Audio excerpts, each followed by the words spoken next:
বন্ধুরা, বিজিত লাহিড়ী বলছে আয়ুষীকে আমার পছন্দ হয়েছে, তাই বিয়ে করতে এসেছি, কারোর পায়ে হাত দিয়ে প্রণাম করতে আসিনি। আয়ুষীর মা তটিনীকে বলছে আমার জামাইয়ের ব্যাপারে একদম নাক গলাবি না, আয়ুষী যদি শুনতে পাই দক্ষযোগ্য বানিয়ে দেবে।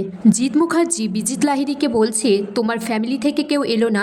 বিজিত লাহিড়ী বলছে না, বিয়েটা তো আমি করবো আয়ুষীকে, তাই আমি এলাম। বিজিত লাহিড়ী মদ খেতে চাইলে তটিনী বলছে যদিও বিয়ে পর্যন্ত পৌঁছাবেই না, তখন সেখানে আয়ুষী আসে আর বিজিত লাহিড়ী তাকে এঙ্গেজমেন্টের জন্য একটা আংটি পরিয়ে দেয় আর বলে যে আমি তোমাকে ভালোবাসি, তোমাকে বিয়ে করতে চাই। এদিকে তটিনী সেই লোকটিকে বলছে ড্রাইভার সেজে আসতে আর বিজিত লাহিড়ীর গাড়িকে ভালো করে তল্লাশি চালাতে। সেখানে বলরামও আসে ওয়েটার সেজে, চারিদিকটা নজর রাখছে আর পরশুরামকে জানাচ্ছে সঠিক খবরটা।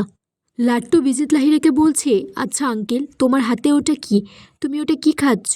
ওটা তো সেই মেডিসিনটা যেটা খেয়ে আমাদের পাশের ফ্ল্যাটে রমেশ কাকু পড়ে থাকে। পিকো বলছে আঙ্কেল তুমি দেখতে খুব হ্যান্ডসাম, কিন্তু তোমার কথাগুলো রাক্ষস দাদুর মতো। সত্যজিৎ মুখার্জি বলছে আমি ভেবেছিলাম তোমার বাড়ি থেকে কেউ একজন নিশ্চয়ই আসবে। ঠিক আছে, জিৎ আর টিপর্ণা যেটা করবে সেটাই হবে। ড্রাইভার সেজে আসা লোকটি বিজিত লাহিড়ীর গাড়িতে তল্লাশি চালালে বলরাম সেটা দেখে পরশুরামকে জানায়। পরশুরাম বলছে তুই চোরের উপর বাটপারি শুরু করে দে। বলরাম তখন ড্রাইভারটিকে কুনুই দিয়ে মেরে অজ্ঞান করে দেয়। তাকে নিয়ে যায় স্পেশাল ব্রাঞ্চের অফিসে। এদিকে তটিনী, আরাধ্যা, প্রাচী, প্রার্থনা সবাই মিলে গান বাজনা করছে। তখন সেখানে পরশুরাম আসে আর তটিনী মনে মনে ভাবে সে পরশুরামের সাথে নাচ করছে, গান করছে। এদিকে নিশাও ফোনে ভিডিও করে নজর রাখছে তটিনীর উপর। এদিকে বলরাম ড্রাইভারটিকে জিজ্ঞাসাবাদ করছে আর বলছে মুখ খুলুন, না হলে কিন্তু বিপদে পড়ে যাবেন।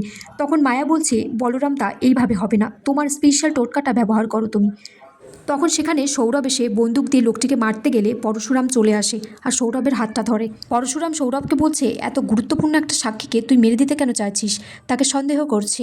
পরশুরাম বলছে আমরা একসাথে কাজ করি, কলিগ, কিন্তু ভুলে যাস না আমি তোর থেকে সিনিয়র অফিসার, সো সাবধানে থাকবি। পরশুরাম ড্রাইভারটিকে বলছে আপনি মুখ খুলুন, তটিনী গাঙ্গুলির সাথে আপনার কী সম্পর্ক? লোকটি বলছে আপনি তটিনী গাঙ্গুলির হাজবেন্ড। পরশুরাম বলছে হ্যাঁ, কেন?